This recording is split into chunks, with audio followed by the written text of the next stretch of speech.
Ce que vous voyez là, ce n'est pas la Switch Pro si attendue, c'est un concept de Alienware, ça s'appelle le UFO. Alors effectivement, on peut dire que c'est légèrement inspiré de la Switch au niveau du design, mais en fait même au niveau de son fonctionnement.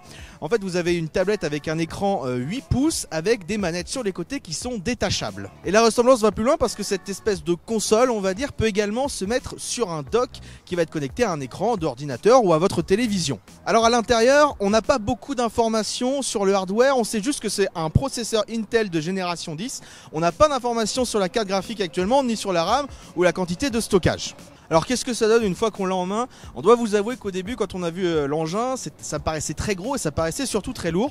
Et pourtant une fois qu'on l'a eu en main, c'était assez agréable. Le poids était vraiment très correct. On avait vraiment l'impression d'avoir une vraie console de jeu entre les mains. Alors après visuellement, même si la tablette 8 pouces est assez agréable, il faut reconnaître que graphiquement les performances qu'on nous a proposées n'étaient pas absolument titanesques.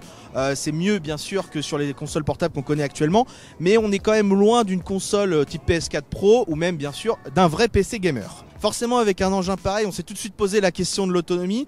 On a demandé à Dell, actuellement ils sont plutôt proches des 1 heure, mais Dell aimerait beaucoup atteindre 2 à 3 heures d'autonomie avec ce produit si un jour il est commercialisé. Alors on l'a dit, il y a également un mode dock comme sur la Switch. Malheureusement lors de notre démonstration ça n'a pas fonctionné. On a juste pu la mettre sur le dock mais la connexion avec l'écran ne se faisait pas. Par contre ce qu'on a pu essayer c'est l'UFO sur son dock avec les manettes déportées vraiment dans les mains.